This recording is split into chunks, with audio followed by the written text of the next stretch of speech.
నమస్తే. BJP Dubbaka MLA Raghunandan Rao పైన case నమోదైంది. కేసు పెట్టిన అడ్వకేట్ కరం కోమిరెడ్డి గారు కేసు వేశారు. 228A ఐపీసీ కింద రఘునందన్ రావు పైన కేసు నమోదైంది. మైనర్ బాలికకు సంబంధించిన ఏ ఐడెంటిటీని బయట పెట్టడానికి వీల్లేదంటూ ఈ కేసు నమోదు చేయడం జరిగింది. సో జస్ట్ మనం ఇంతకుముందే రఘునందన్ రావు ఇంటర్వ్యూ కూడా చేశాం. నేను ఎలాంటి ఐడెంటిటీని బయట పెట్టలేదు, వాళ్ళ నేమ్స్ కూడా నేను చెప్పలేదని ఆయన మన ఇంటర్వ్యూలో చెప్పారు. సో ప్రస్తుతం నాతో పాటు ఎవరైతే కేసు ఫైల్ చేశారో, ఎవరైతే కేసు పెట్టారో కోమిరెడ్డి గారు నాతో పాటు ఉన్నారు. సార్ నమస్తే. నమస్కారం అండి. సో ఏం పేర్కొన్నారు మీరు పిటిషన్లో? సో చిన్న బ్యాక్గ్రౌండ్ అండి. ఫస్ట్ June 4th నాడు ఏదైతే రఘునందన్ రావు గారు ఉన్నారో వాళ్ళ పార్టీ ఆఫీస్లో ఒక ప్రెస్ కాన్ఫరెన్స్ పెట్టారండి. ఆ ప్రెస్ కాన్ఫరెన్స్లో ఏదైతే ఉందో కొన్ని వీడియోలు, ఫోటోగ్రాఫ్స్ రిలీజ్ చేశారు. ఫోటోగ్రాఫ్స్ రిలీజ్ చేసే కంటే ముందు ఒక సూచన, ఒక క్యావియట్ ఇచ్చినారు. ఏమనంటే, నేను ఇలా పలానా వీడియోస్ను ఫోటోగ్రాఫ్స్ రివీల్ చేయబోతున్నాను, అయినా కానీ నేను పాక్సో కానీ జువెనైల్ జస్టిస్ యాక్ట్ని ఉల్లంఘించట్లేదు, ఎందుకంటే ఆ ఫేస్ రివీల్ చేయట్లేదు, ఆమె ఐడెంటిటీ రివీల్ చేయట్లేదు అని చెప్పేసి మొత్తం ఫోటోగ్రాఫ్స్, వీడియోస్ రిలీజ్ చేయడం జరిగింది. దాని తర్వాత మా లీగల్ టీం ఏదైతే ఉందో దీనిపైన రీసెర్చ్ చేసి దాని తర్వాత ఆయన యొక్క ఇంటర్వ్యూని ఆయన అఫీషియల్ ఫేస్బుక్ పేజ్లో అప్లోడ్ చేసినారు. 23 నిమిషాలు. దాన్ని CD రూపంలో తీసుకొని మేము పోలీసు వాళ్ళకి సమర్పించాము. మా యొక్క కేసు ఏంటంటే, ఆయన పాక్సో యాక్ట్ని ఉల్లంఘించినారు, జువెనైల్ జస్టిస్ యాక్ట్ని ఉల్లంఘించినారు, ఐపీసీలో 220A ఉంది, దాన్ని ఉల్లంఘించినారని చెప్పి కేసు వేసినాము. వారి యొక్క వాదన ఇది విన్నాను ఇప్పుడు, ఎందుకంటే హిజ్ వర్జన్ ఇస్ 228Aలో నేను పేరు రివీల్ చేయలేదు కాబట్టి, ఆమె యొక్క అడ్రస్ ఎట్సెట్రా రివీల్ చేయలేదు కాబట్టి ఇది తప్పు అని చెప్పి ఆయన అంటున్నారు. దీనిపైన ఒక సుప్రీంకోర్టు రిపోర్టెడ్ జడ్జ్మెంట్ ఉందండి, నిపుణ్ సక్సేనా జడ్జ్మెంట్ అని. 2018లో నిపుణ్ సక్సేనాది రిపోర్టెడ్ జడ్జ్మెంట్ ఉంది. ఆ జడ్జ్మెంట్లో క్లియర్ కట్గా సుప్రీంకోర్టు ఏదైతుందో ఎక్స్ప్లెయిన్ చేసిందండి ఈ ప్రొవిజన్స్ని. సుప్రీంకోర్టు ఏమందంటే, ఒక విక్టిమ్ ఐడెంటిటీని రివీల్ చేయడం అంటే కేవలం ఆమె ఫేస్ చూపించడము, ఆమె పేరు చూపించడము, ఆమె డీటెయిల్స్ ఇవ్వడము రివీల్ ఐడెంటిటీ కాదు. ఆమె ఫేస్ని మీరు బ్లర్ చేసినట్టయితే కూడా రివీల్ చేయడమే అని చెప్పి సుప్రీంకోర్టు స్పష్టంగా చెప్పింది. సుప్రీంకోర్టు ఏమందంటే, ఒక విక్టిమ్ యొక్క ఐడెంటిటీని మీరు డైరెక్ట్గా రివీల్ చేయడానికి లేదు, అంటే పేరు చెప్పి ఇండైరెక్ట్గా రివీల్ చేయడానికి లేదు, రిమోట్గా కూడా రివీల్ చేయడానికి లేదని చెప్పేసి సుప్రీంకోర్టు స్పష్టంగా చెప్పిందండి. Supreme court generally the justice system, ఏదైతే జస్టిస్ సిస్టమ్ ఉందో, న్యాయ వ్యవస్థ ఎన్నో సేఫ్ గార్డ్స్, ఎన్నో ప్రికాషన్స్ తీసుకుంటుందండి. మీరు పాక్సో చట్టం కింద ఏదైతే ట్రయల్ జరుగుతుందో ఆ ట్రయల్ని మీరు ఏంటంటే, ఆ ట్రయల్లో ఇన్ కెమెరా జరుగుతుంది. వేరే పాక్సో స్పెషల్ ఎక్స్క్లూజివ్ కోర్ట్స్ ఉంటాయి. వేరే మెజిస్ట్రేట్స్ కూడా విక్టిమ్ యొక్క స్టేట్మెంట్ రికార్డ్ చేసేటప్పుడు 164 కింద వేరే న్యాయవాదులు ఎవరున్నా కానీ వాళ్ళని బయటికి పంపిస్తారు. మీడియా కూడా డైరెక్షన్స్ ఉన్నాయి.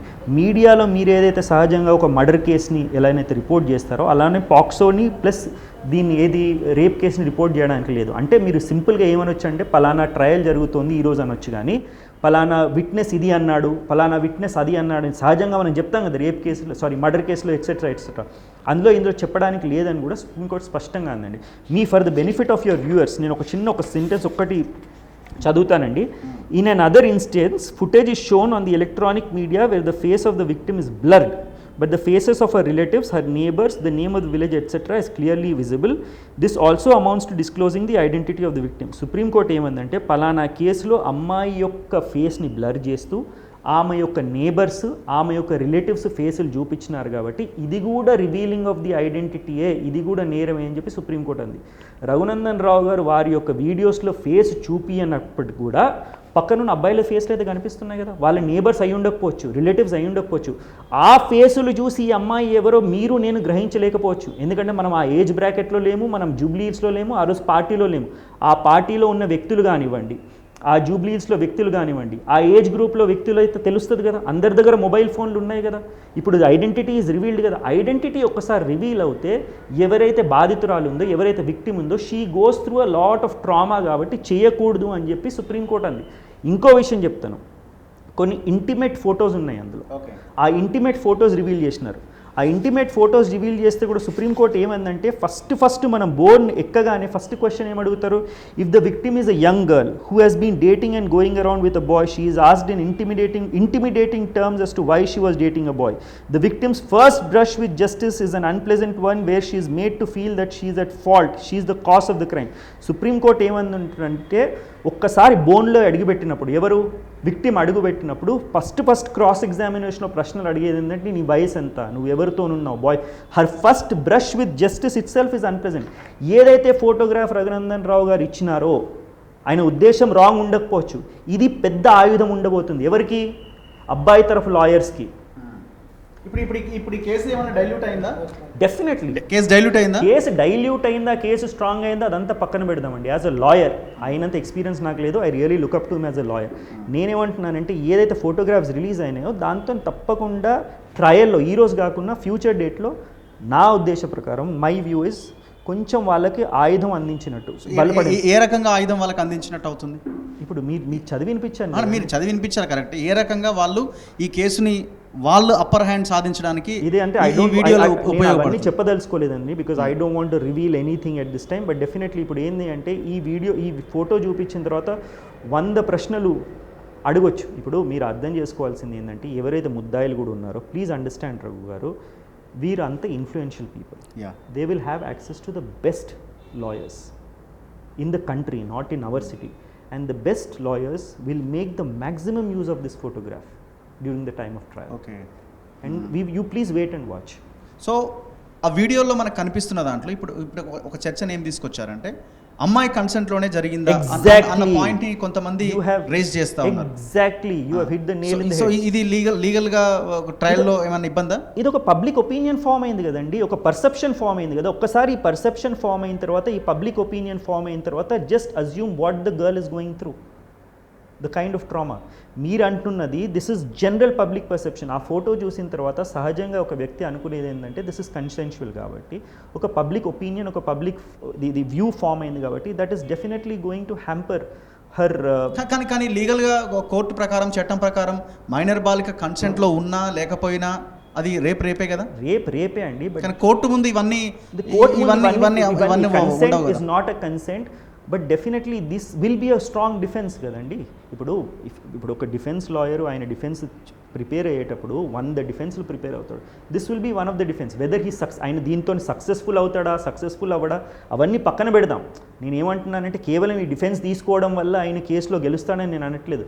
బట్ ఆ డిఫెన్స్ కూడా మీరు ఎందుకు ఇచ్చినారు ఆయనకి? మీరేమంటున్నారు, రఘునందన్ రావు గారు ఏమంటున్నారంటే నా దగ్గర కొన్ని ఆధారాలు ఉన్నాయి. ఫర్ అ మూమెంట్ అజ్యూమింగ్ ఆధారాలు ఉన్నాయి. There can never be smoke without fire అంటారు. ఆయన దగ్గర ఆధారాలు ఉంటేనే ప్రెస్ కాన్ఫరెన్స్ పెట్టాడు. ఆధారాలు ఉన్నాయి, నెంబర్ 1. నెంబర్ 2, ఏదైతే పోలీస్ ఉందో పోలీస్ వాళ్ళు ఏదైతే కొందరిని క్లీన్ చిట్ ఇచ్చే ప్రయత్నం చేస్తున్నారని చెప్పేసి ఆరోపణ అయింది. పోలీస్ వాళ్ళు నిజంగానే క్లీన్ చిట్ ఇచ్చే ప్రయత్నం చేస్తున్నారని అనుకుందాం, ఫర్ ఆర్గ్యుమెంట్ సేక్ నిజమే అనుకుందాం. మీకు పోలీసు వాళ్ళు క్లీన్ చిట్ ఇస్తున్నారు అనుకుంటే మీరు ఏం చేయాలి? మీ దగ్గర ఉన్న ఏదైతే ఆధారాలు ఉన్నావో సహజంగా మీరు ఇన్వెస్టిగేటింగ్ ఆఫీసర్ దగ్గర తీసుకెళ్ళాలి. ఇన్వెస్టిగేటింగ్ ఆఫీసర్కి చూపించి నా దగ్గర ఇది ఒక ఆధారాలు ఉన్నాయని చూపించాలి. ఇన్వెస్టిగేటింగ్ ఆఫీసర్పై మీకు నమ్మకం లేకుంటే ఆయన పైన ఆఫీసర్ ఉంటాడు, ఆయన దగ్గరికి వెళ్ళాలి. లేదు వాళ్ళిద్దరిపై నమ్మకం లేదు, నాకు పోలీస్ వ్యవస్థ పైన నమ్మకం లేదంటే మీరు హైకోర్టుకి వెళ్ళి సిబిఐకి ట్రాన్స్ఫర్ అడగండి కదా. మీరు ఒక్కసారి పబ్లిక్ డొమైన్లో ఏది ఆధారాలు పెట్టినారో దట్ ఈస్ అది కరెక్టా రాంగా పక్కన పెడదాం. మీరు కరెక్ట్ అనొచ్చు, నేను రాంగ్ అనొచ్చు, నేను కరెక్ట్ అనొచ్చు, మీరు రాంగ్ అనొచ్చు. రఘునందన్ రావు గారు వ్యూ ఒకటి ఉండొచ్చు, నా వ్యూ ఒకటి ఉండొచ్చు. But let us not go by what he says, what does the law say. So యాక్చువల్గా ఎమ్మెల్యే కొడుకుని పూర్తిగా తప్పించే ప్రయత్నం జరిగిందన్నది వాస్తవంగా కనబడుతోంది. సో వాళ్ళు చేస్తున్న ఇన్వెస్టిగేషన్లో అది క్లియర్ కనబడుతోంది. సో ఆ వీడియోలు కనుక బయటకు రాకపోయింటే ఎమ్మెల్యే కొడుకు ఇప్పుడు ఎక్కడ ఉండేవాడు? సేఫ్ సైడ్లో ఉండేవాడు కదా అన్నది ఒక వాళ్ళు చేస్తున్న వాదన కరెక్ట్ అయ్యి ఉండొచ్చు. నేను వాదన తప్పుపడు. మీరు పబ్లిక్ డొమైన్లోనే పెడితే ఎమ్మెల్యే కొడుకు ఈరోజు తప్పించుకోలేదు అనడం కరెక్టా? మీరు బహుశా అదే వీడియోని వెళ్ళి ఇన్వెస్టిగేటింగ్ ఆఫీసర్కి ఇచ్చుంటే కూడా ఆయన పట్టుబడి ఉండేవాడు కావచ్చు. లేదు ఇన్వెస్టిగేటింగ్ ఆఫీసర్ కాకుండా ఆయన హైయర్ అప్ ఆఫీసర్కి ఇవ్వాల్సింది. లేదు ఆయన హైయర్ అప్ ఆఫీసర్ కావాలంటే ఒక సీడీ రూపంలో చూపించి మీరు హైకోర్టులో ప్రవేశపెట్టాల్సింది, ఒక రిట్ వేసుకొని. హైకోర్టు ఇన్ కెమెరా చూసేది కదా, అది మీకు మాకు తెలిసేది కాదు, పబ్లిక్ డొమైన్లో ఉండేది కాదు కదా. మీరు మీ ఆబ్జెక్టివ్ని అచీవ్ చేసే భాగంలో మీరు ఏదైతే ఈ పలానా ఎమ్మెల్యే కొడుకు తప్పించుకోవద్దు అనేది ఒక మీ ఫేర్ ఇంటెన్షన్తో పాటు మీరు అమ్మాయి యొక్క ఐడెంటిటీ రివీల్ చేశారు కదా. సో కొమిరెడ్డి గారే కంప్లైంట్ అండ్ అడ్వకేట్. ఇప్పుడు కంప్లైనెంట్ నేనండి, ఐఎమ్ ది కంప్లైనెంట్. నేను నా పర్సనల్ కెపాసిటీలో కంప్లైంట్ చేశాను. అంతేనా? మీకు ఏమైనా ఇన్ఫ్లుయెన్స్ ఉందా? మీకు ఏమైనా కాంగ్రెస్ కానీ మిగతా వాళ్ళు ఎవరైనా? ఇప్పుడు this is purely an independent decision. నేను మా లీగల్ టీం తప్ప బయట 4వ వ్యక్తికి ఎవ్వరికీ తెలియదండి. ఇది మేము 4th రోజు అయ్యింది. 5th రోజు సండే అనుకుంటాను, సండే రోజంతా కూర్చున్నాం మేము కూడా, whether we should do it not do it అనుకున్నాము. నిన్న 3:34కి మేము కంప్లైంట్ ఇచ్చినాము. కంప్లైంట్ ఇవ్వడానికి కూడా కారణం ఉందండి, ఏదో పర్సనల్ కాదండి. ఇందులో ఏంటంటే రఘునందన్ రావు గారు is a respectable person, he's holding a constitutional office. ఆయన ఒక లాయర్ ప్లస్ ఆయన ఎమ్మెల్యే కూడా. ఆయన ఏమన్నారు, ఈ ఫొటోస్ చూపించే కంటే ముందు ఏమన్నారంటే, ఇది నేను ఫొటోస్ చూపిస్తాను కానీ నేను ఉల్లంఘించట్లేదు. మీతో కూడా ఇంటర్వ్యూలు ఏమన్నారు, నేను పేరు చెప్పలేదు కాబట్టి రివీల్ చేయలేదు అంటున్నారు. బహుశా రేపటి రోజు కూడా వేరే వాళ్ళు అనుకోవచ్చు కదా, ఏ ఆ క్రైమ్ జరిగినా అని పేరు చెప్పకపోతే ఐడెంటిటీ రివీల్ చేయట్లేదు, బ్లర్ చేస్తే రివీల్ చేయట్లేదు అనుకోవచ్చు అని చెప్పేసి, in the future this should not happen అని చెప్పేసి మా ఉద్దేశం. నంబర్ 1. నంబర్ 2, రెండో ప్రేయర్ కూడా ఉంది. This is a very important thing. Supreme court ఏమంది, మీ దగ్గర ఎవిడెన్స్ ఉన్నట్టయితే మీరు DVD రూపంలోనో లేకపోతే CD రూపంలో మీడియా వాళ్ళకి ఇచ్చి మీడియాకి ప్లే చేసి, మీడియా ఏం చేస్తుందండి, media will obviously publish them. Media తర్వాత మీడియాలో డిబేట్ అవుతుంది, మీడియాలో డిబేట్ అయిన తర్వాత ట్రయల్ బై మీడియా అవుతుంది. దీంతో జస్టిస్ సిస్టమ్ తప్పుతో పడుతుంది. It will be an interference of the administration of justice అని సుప్రీంకోర్టు అంది.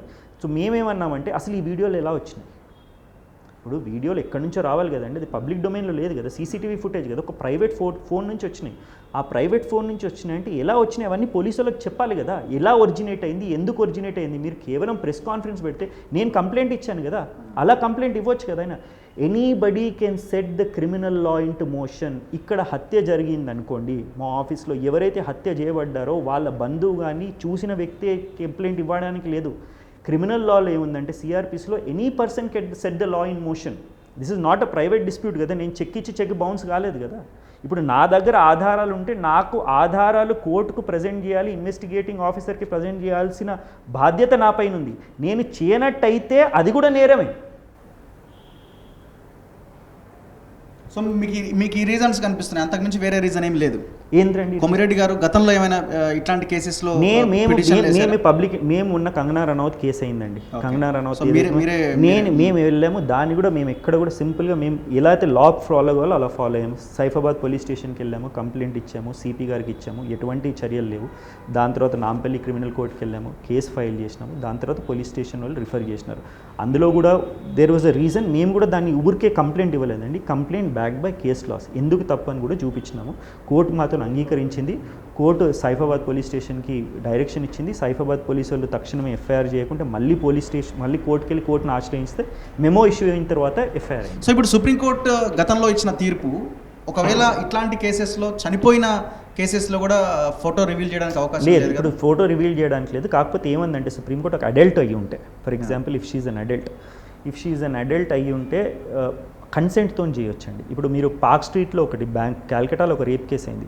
ఆ రేప్ కేసులో ఏంటంటే షీ కేమ్ ఫార్వర్డ్. ఇప్పుడు somebody wants to set an example, rape అయినా కానీ we don't want be shame, we want to set an example అంటే yes, but not in the case of a minor. నేను అడగట్లేదు, మీ supreme court ఇచ్చిన తీర్పులో, supreme court ఇచ్చిన తీర్పులో మీడియాలో కానీ ప్రెస్ మీట్లలో కానీ ఫోటోలు బయట పెట్టవచ్చు ఒకవేళ చనిపోతే. నిర్భయాది బయట పెట్టారు, పెట్టలేదు కదా. ఇప్పుడు కొమిరెడ్డి గారికి దిశ లాంటి కేసెస్ జరిగినప్పుడు అప్పుడు ఎందుకు మీరు కేసు వేయాలని అనుకోలేదు? అప్పుడు మొత్తం అందరూ బయట పెట్టారు. మీరు దిశ కేసు వేసినప్పుడు, దిశ కేసు అప్పుడు కూడా నాకు దిశ కేసు అప్పుడు కూడా నేను ఇలానే ఎవరో వచ్చి నాతో మాట్లాడితే నేను ప్రెస్లో ఇంటర్వ్యూ ఇచ్చానండి. నేను దిశ అప్పుడు కూడా my views are very clear. First Disha ఎప్పుడు కూడా నేను ఎన్కౌంటర్ని తప్పు పట్టాను, ఆ రోజే తప్పు పట్టాను. ఈరోజు మీ కమిషన్ ఏమందో చూస్తున్నారు. ఇప్పుడు మీరు ఈ 4 కేసులో ఇంత క్షుణ్ణంగా దర్యాప్తు చేస్తున్నారు కదా, ఎవరు కాదు అని మీరు దిశ కేసులో దర్యాప్తు చేసి, నేను అదే అంటున్నాను. ఇప్పుడు ఆ రోజున కూడా ఫోటో బయట రిలీజ్ చేశారు కదా, చాలా మంది అందరూ ఉపయోగించారు కదా పొలిటికల్ పార్టీస్. రావు గారు, విత్ డ్యూ రెస్పెక్ట్, మీరు అదెందుకు చేయలేదు ఇదెందుకు చేశారు అనేది, ఇప్పుడు కొన్ని చేస్తారు కొన్ని చేయరు. ఇప్పుడు దిశ అప్పుడు కూడా I had very strong views. Disha అప్పుడు కూడా నేను స్పష్టంగా చెప్పినారు, this is the view avoided. Nirbhaya కేసులో కూడా ఉరేయడం తప్పు అనేది చెప్పేసి, ఉరి శిక్ష ఇన్ జనరల్ తప్పు అనేది నా భావన, వాళ్ళని చంపడం తప్పు అని నేను అప్పుడు భావించాను. సైదాబాద్ కేసులో కూడా మీరు చూసినారు, KTR గారు ట్వీట్ చేసినారు. ఏమని ట్వీట్ చేసినారు, అసలు అరెస్టే కాలేదు, అరెస్ట్ అయిపోయినాడు. దాని తర్వాత మనకు అందరికీ తెలుసు already he was in custody of the police. So ఇవన్నీ మాట్లాడినాం. అప్పుడు మాకు వేరే సీనియర్ అడ్వకేట్ ఉన్నాడు వెంకన్న అని చెప్పేసి, ఆయన కేసు వేసినారు కాబట్టి అది ఇది రెవెన్యూ కాకుండా జ్యుడిషియల్ ఎంక్వైరీ జరిగింది. అప్పుడు వీళ్ళు ఏం చేసినారు, ఒక ఎగ్జిక్యూటివ్ మెజిస్ట్రేట్తో దర్యాప్తు చేపిస్తున్నారు. కోర్టులో కేసు వేసింది కాబట్టే కదా ఏది మీకు జ్యుడిషియల్ ఎంక్వైరీ జరిగింది. బహుశా ఇందులో కూడా కోర్టులో వేస్తే judge they would have been a judicial ఒక జడ్జ్ ప్రోబ్ చేసే ఉండేవాడు, లేకపోతే CBIకి ఇచ్చేవారు, ఇండిపెండెంట్ ఇన్వెస్టిగేటింగ్ ఏజెన్సీకి ఇచ్చేవాళ్ళు. మీ దగ్గర ఎవిడెన్స్ ఉందండి, ఆ ఎవిడెన్స్ నేను పోలీసు వాళ్ళకి ప్రజెంట్ చేశాను, పోలీసు వాళ్ళు యాక్షన్ తీసుకోవట్లేదు, నేను పైన ఆఫీసర్కి వెళ్ళాను యాక్షన్ తీసుకోవట్లేదు, వ్యవస్థ పైననే నాకు అనుమానాలు ఉన్నాయి, కోర్టు ఉంది కదా, కోర్టు బదులు మీరు పబ్లిక్ డొమైన్కి ఎందుకు సో ఎంతవరకు కేసు నిలబడుతుందని మీరు అనుకుంటున్నారు? కేసు నిలబడుతుందని ఇట్ ఇస్ ఎనీబడీస్ గెస్ అండి. కేసు నిలబడుతుందంటే ఇన్వెస్టిగేషన్ జరుగుతుంది, I'm no one to comment on it. కాకపోతే పోలీసు వాళ్ళు మమ్మల్ని పిలిచినట్టయితే, మమ్మల్ని ఏదైతే స్టేట్మెంట్ ఇవ్వమన్నా కానీ, మా దగ్గర ఉన్న ఆధారాలు, కేసు లాస్, సీడీస్ ఏమైనా ఉన్నా కానీ మేము కోర్టుకి ప్రజెంట్ చేస్తామండి. నేను అనుకునేది ఏది కూడా పోలీసు వాళ్ళు మేము వెళ్ళినాం కాబట్టి రిజిస్టర్ చేయలేదండి ఎఫ్ఐఆర్. ఇది మేము వాళ్ళకి ఎక్స్ప్లెయిన్ చేయడం జరిగింది దాదాపు 30-40 నిమిషాలు. సీడీ తర్వాత మా కంప్లైంట్ తర్వాత సెక్షన్స్ తర్వాత సుప్రీంకోర్టు ఏమంటుంది, పోలీసులు కూడా మమ్మల్ని ఇదే అడిగారు, ఏంటంటే రివీల్ చేయలేదు కదా అని ఐడెంటిటీ, మొహం చూపించలేదు అంటే మరి సుప్రీంకోర్టు ఇలా అంది, మరి ఇంకో కేసులో సుప్రీంకోర్టు ఇలా అంది అన్న తర్వాత ఎఫ్ఐఆర్. సో ఇష్యూ మొత్తం పొలిటిసైజ్ అయిపోయింది, అన్ని పార్టీలు ఒకరికొకరు తిట్టుకుంటా ఉన్నారు. సో ఈ టైంలో మీ మీద కూడా ఆరోపణలు వస్తూ ఉంటాయి కామన్గా. వీళ్ళు యాంటీ బీజేపీ ప్లాట్ఫామ్ నుంచి వీళ్ళు ఇప్పుడు రఘు గారు మీరు యాంటీ ఉంటారు ఒక పార్టీకి, నేను యాంటీ ఉంటాను. It is a personal ideology. Everybody ఇప్పుడు జడ్జెస్ లాంటి వాళ్ళే ఎవ్రీబడి హ్యాస్ దర్ ఓన్, ప్రతి ఒక్కరికి ఒకటి ఐడియాలజీ అనేది ఉంటుంది లైఫ్లో. నేను ప్రో బీజేపీ ఉండొచ్చు, యాంటీ బీజేపీ ఉండొచ్చు, ప్రో సెక్యులర్ ఉండొచ్చు, యాంటీ సెక్యులర్ ఉండొచ్చు. This is your personal thing. ఇది కేసులో లాగడానికి ఉండదండి, ఎందుకంటే this is purely from a legal perspective. ఏంది ఇది మీరు నేను తప్పైతే కేసు నిలవదు కదండి, కేసు కొట్టుకుపోతుంది. From a legal standpoint చేసినాము. I want to make this very clear to you. It was an answer to my conscience. ఇందులో ఎవ్వరిది కూడా ప్రమేయం లేదు, ఎవ్వరిది కూడా ఇన్ఫ్లుయెన్స్ లేదు. It was an independent decision. I have not even discussed this with my family also. So ఓవరాల్గా ఒక అడ్వకేట్గా చెప్పండి, case ఎటువైపు వెళ్తుందని మీరు అనుకుంటారు? ఏ కేసు అంటే పర్టికులర్ ఈ అమ్మాయికి సంబంధించి చూడాలి. ఇప్పుడు బేసికలీ ఇన్వెస్టిగేషన్ కరెక్ట్గా జరుగుతుందని మీకు అనిపిస్తుంది? ఇన్వెస్టిగేషన్ కరెక్ట్గా జరుగుతుంది. ఒకటి ఏంటంటే తప్పకుండా జాప్యం ఉందండి ఇన్వెస్టిగేషన్లో. మన ఇన్వెస్టిగేషన్లో ఎందుకు జాప్యం ఉందో కూడా తెలియాలి. ఇప్పుడు ఇన్వెస్టిగేషన్లో జాప్యం ఉంది, ఈ వీడియోస్ రిలీజ్ అయిన తర్వాత ఇంకా జాప్యం జరిగింది. సో ఈ ఇన్వెస్టిగేషన్లో ఎందుకు మీరే జరిగిన 5 రోజుల తర్వాత చేసినారు, ఎందుకు చేసినారు? బికాస్ ఇది ఎటువంటి కేసు అంటే as a press reporter you can go and ask them. As a lawyer నేను అడగలేను. ఎందుకు అడగలేదంటే ఇదంతా డిస్క్రీట్గా జరగాలి పాక్సోలో కాబట్టి. ఇందులో ఎన్నో ఉంటాయి.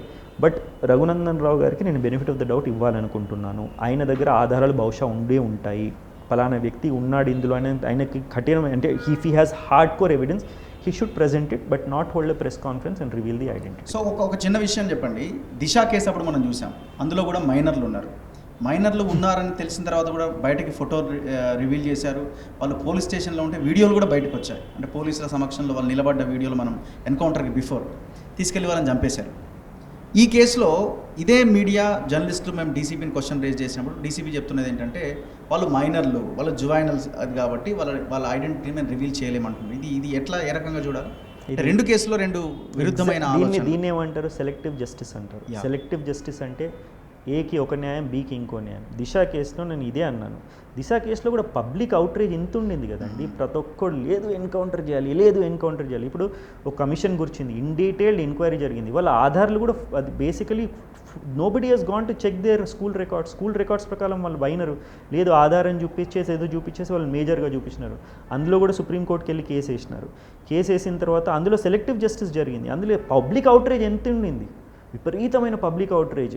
అసలు వాళ్ళు చేశారా చేయలేదో తెలియదు. ఇప్పుడు మీరు ఏంటంటే నేను ఒకటే అంటానండి, please don't place your faith in the police వాళ్ళు అన్నీ కరెక్ట్గా చేస్తారని నేను అనుకోకండి. సత్యంబాబు కేసు గుర్తుందా? సత్యంబాబుది ఏమైంది? హైకోర్టు ఏమైంది? జస్టిస్ సివి నాగార్జున రెడ్డి గారి జడ్జ్మెంట్. సత్యంబాబు నిర్దోషి, ఆయనను తీసుకెళ్ళి ఎన్ని రోజులు ఆయేషా కేసులో ఈ రోజు వరకు తెలియదు. బహుశా దిశా కేసులో వాళ్ళే అయ్యి ఉండొచ్చు 99%, ਪਰ 1% ఉండకపోవచ్చు కూడా కదా. మీరు ఎక్కడ ఇన్వెస్టిగేషన్ చేశారు? ఇంకొక 5% కూడా ఉండొచ్చు కదా. మీరు ఇన్వెస్టిగేషన్ చేశారా? ఈ రోజు అరెస్ట్ చేసినారు, జ్యుడిషియల్ కస్టడీకి పంపించినారు, తర్వాత పోలీస్ కస్టడీకి తీసుకున్నారు, దాని తర్వాత సీన్ ఆఫ్ అఫెన్స్కి తీసుకెళ్ళినారు. సీన్ ఆఫ్ అఫెన్స్లో ఎక్కడైనా గెస్ట్ హౌస్లు తీసుకున్నవి ఉన్నాయా? But I'm just saying this, it is a risk. ఎవరెవరి మీద ఇంప్లికేట్ అయ్యారండి దిశా కేసులో? ఎవరు ఇంప్లికేట్ అయ్యారు? హైయర్ ఆఫీషియల్ ఒక్కడని ఇంప్లికేట్ అయ్యాడు అందులో? జీరో.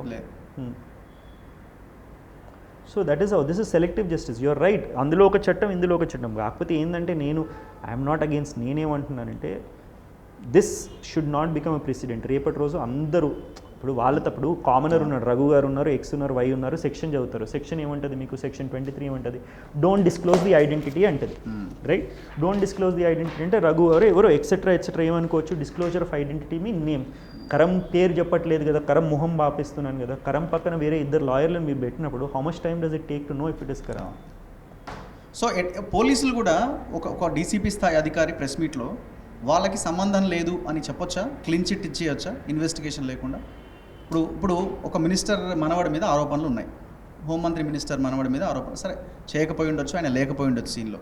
ఒక పోలీస్ ప్రెస్ ముందుకు వచ్చి ఆయనకు సంబంధం లేదు, క్లీన్ చిట్ ఆయనదని చెప్పడానికి ఎంతవరకు అవకాశాలు ఉన్నాయి? అవకాశాలంటే ఒక డీసీపీ అనే వ్యక్తి దర్యాప్తు చేసిన తర్వాతే ప్రెస్ కాన్ఫరెన్స్ చేశాడని నేను భావిస్తున్నాను. ఆయన దర్యాప్తు భాగంలో I mean when he's investigating, ఆయన దగ్గర ఉన్న మెటీరియల్ ఆయన ఇన్వెస్టిగేషన్ చేసిన దాంట్లో అయిన ప్రకారం పలానా వ్యక్తి ఇందులో హస్తం లేదని చెప్పి ఆయన చెప్పడానికి ఉంటుంది. లేదు డీసీపీగా సపోజ్ ఫర్ ఎగ్జాంపుల్ డీసీపీ గారు వచ్చారంటే either DCP is investigating the case, లేకపోతే ఆయన సబార్డినేట్ ఇన్వెస్టిగేట్ చేస్తున్నాడు కేసు. ఇన్వెస్టిగేట్ చేసేటప్పుడు ఆయన దగ్గర ఇన్వెస్టిగేషన్ భాగంలో పలానా వ్యక్తికి ఇందులో ఎటువంటి హస్తం లేదు అని చెప్పేసి ఆయన ఇన్వెస్టిగేషన్ చూపిస్తోంది. సో ఆయన చెప్పడానికి హక్కు ఉంది. లేదు మీ దగ్గర ఆధారం ఉంది, లేదు ఆయనది తప్పకుండా ఉంది అందులో అన్నప్పుడు మీరు వెళ్ళి ఆయనకు ప్రజెంట్ చేయాలి కదా, యూ మస్ట్ రిబట్ హిమ్ కదా, that is what your duty bound to do. So anyway thank you very much Thank you, Komireddy garu, thank you very much. So ఇది రఘునందన్ పైన కేసు వేసిన కోమిరెడ్డి గారు చెప్తున్నది.